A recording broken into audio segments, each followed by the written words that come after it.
दुकानें उन्हें आवंटित नहीं की गई हैं। बिना आवंटन के ही ये दुकानें खराब होने लगी हैं। लोहे की बनाई गई इन दुकानों के खिड़की दरवाजे टूट गए हैं। और ग्राउंड जीरो से हमारे सहयोगी श्याम तिवारी की ये रिपोर्ट देखिए।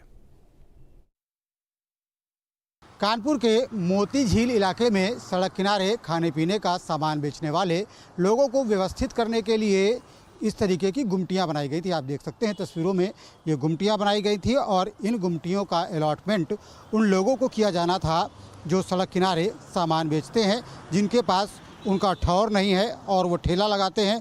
बार बार उनसे वसूली होती है, कभी उनसे पुलिस अवैध वसूली करती है तो कभी नगर निगम के लोग अवैध वसूली करते हैं। ऐसे में वे लोग वसूली से बचे और उनको एक स्थान मिल सके, इसके लिए ये व्यवस्था की गई थी। और आप देख सकते हैं कि लगातार इस तरीके की गुमटियां यहाँ पर स्थित हैं और ये गुमटी नुमा दुकानें बनाई गई थी। लोहे की बनी ये दुकानें हैं और ये दुकानें बिना किसी अलॉटमेंट के ही जर्जर हो गई।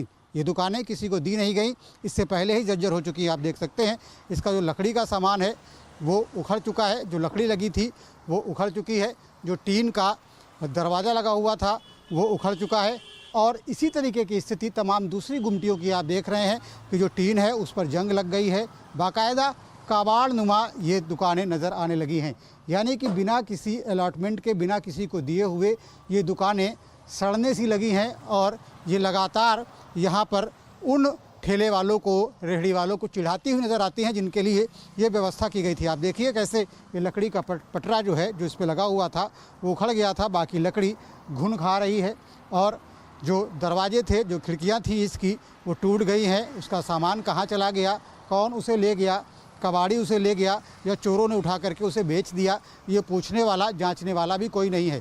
दरअसल इस मामले में जब मेयर से बात करने की कोशिश की गई तो उन्होंने ये कहा कि इस बारे में उन्हें ठीक से जानकारी नहीं है। उनके ही कार्यकाल में ये गुमटियाँ बनाई गई थी, ये दुकानें बनवाई गई थी, लेकिन उन्होंने कहा कि इसके बारे में उन्हें ठीक से जानकारी नहीं है, इसलिए वो इस मामले में कोई बयान नहीं देंगी।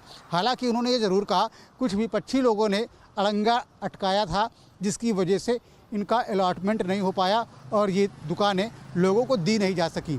लेकिन जिस तरीके से उन्होंने इस पूरे मामले में अनभिज्ञता जता करके बयान देने से मना कर दिया, व्यवस्थाओं पर सवाल ज़रूर खड़ा करता है, क्योंकि जनता के लाखों रुपए, जो जनता के टैक्स से रुपए वसूले जाते हैं, उनसे ये दुकानें बनाई गई थी और ये कबाड़ हो गई है। तो ऐसे में सवाल का जवाब ज़रूर देना पड़ेगा। जिम्मेदार अधिकारी भले ही कैमरे के सामने ना बोलें, लेकिन जनता को उन्हें जवाब देना होगा कि आखिर उनके पैसे का दुरुपयोग वो क्यों कर रहे हैं।